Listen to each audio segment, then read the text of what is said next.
Stylo news intelligence update में आपका स्वागत है। आज हम एक ऐसे विषय पर नज़र डाल रहे हैं जो पूरी दुनिया की सुरक्षा को एक नया आकार दे रहा है। ये विषय है उत्तर कोरिया की बढ़ती परमाणु महत्वाकांक्षाएं और उसके नए रणनीतिक गठबंधन। ये अपडेट आप तक प्रोवेव एआई लेकर आया है, जो स्टाइलो इंटेल ऑप्स और स्टाइलो न्यूज़ के डेवलपर हैं। इन्हीं के टूल्स की मदद से ये विश्लेषण संभव हो पाया है। तो चलिए सीधे मुद्दे पर आते हैं। देखिए, पिछले 2 हफ्तों में उत्तर कोरिया ने यह साफ कर दिया है कि उसकी परमाणु महत्वाकांक्षाएं अब और मजबूत हो गई हैं और वो इस पर कोई समझौता नहीं करेगा। साथ ही वो रूस और बेलारूस के साथ एक पश्चिमी विरोधी गठबंधन को भी लगातार मजबूत कर रहा है। तो सवाल ये उठता है कि आखिर इस सख्त रवैये के पीछे की मुख्य वजह क्या है? असल में उत्तर कोरिया ने मध्य पूर्व के संघर्ष से एक बहुत जरूरी सबक सीखा है। उसका मानना है कि ईरान के पास परमाणु हथियार नहीं थे, इसीलिए वो बाहरी हमलों के लिए एक आसान निशाना बन गया। और बस यही विश्वास प्योंगयांग की अपनी रणनीति को और भी पक्का करता है कि केवल परमाणु हथियार ही सत्ता में बने रहने की पक्की गारंटी हैं। ये जो परमाणु संकल्प है, ये सिर्फ एक घोषणा नहीं है। इसको दूसरे प्रतिबंधित देशों के साथ गहरे होते रणनीतिक गठबंधन से ताकत मिल रही है। जैसा कि यहां साफ नजर आ रहा है, एक नई धुरी मजबूत हो रही है।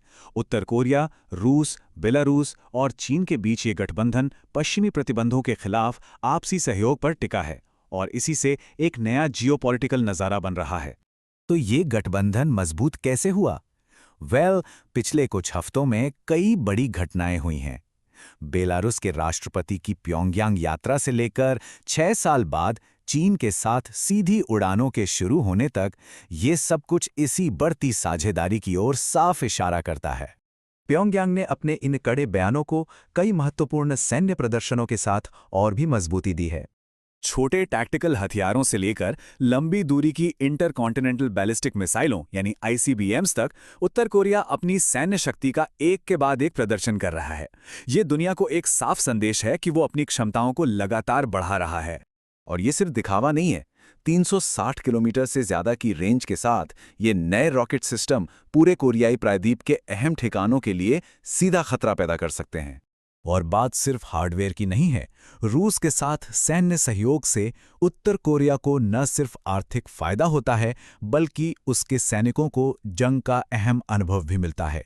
खबरों के मुताबिक करीब 20,000 सैनिक इसमें शामिल हैं। अब जाहिर है, इन सभी घटनाओं ने दुनिया की बड़ी ताकतों से अलग अलग तरह की प्रतिक्रियाओं को जन्म दिया है। इन घटनाओं पर दुनिया की राय बटी हुई है। ये एक बहुत ही पेचीदा और तनावपूर्ण जियोपॉलिटिकल माहौल है, जिसका कोई आसान समाधान नजर नहीं आता। हर बड़े देश के अपने लक्ष्य हैं जो अक्सर एक दूसरे से सीधे टकराते हैं।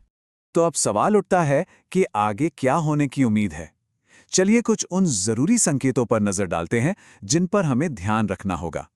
आने वाले हफ्तों और महीनों में कई रुझान इस स्थिति की दिशा तय करेंगे। इनमें लगातार होते सैन्य विकास, रूस के साथ रिश्तों की गहराई और यहां तक कि किम जोंग उन की बेटी की सार्वजनिक मौजूदगी भी शामिल है, जो भविष्य के नेतृत्व का संकेत दे सकती है। और यही वो बुनियादी सवाल है जो अब इस क्षेत्र और उससे भी आगे भविष्य के सभी कूटनीतिक और सुरक्षा समीकरणों को तय करेगा। ये एक ऐसी चुनौती है जिसका सामना पूरी दुनिया को अब करना है। इन घटनाओं का और भी गहरा विश्लेषण जानने के लिए, जिसमें आने वाले समय के संभावित परिदृश्य और स्रोतों का विस्तृत विश्लेषण शामिल है, हमारा सुबह का पूरा विश्लेषण जरूर सुनें। इस इंटेलिजेंस अपडेट में शामिल होने के लिए आपका धन्यवाद। लगातार एआई पावर्ड खबरों के लिए हमारी वेबसाइट www.stylopanews.com पर जाएं और सब्सक्राइब करें।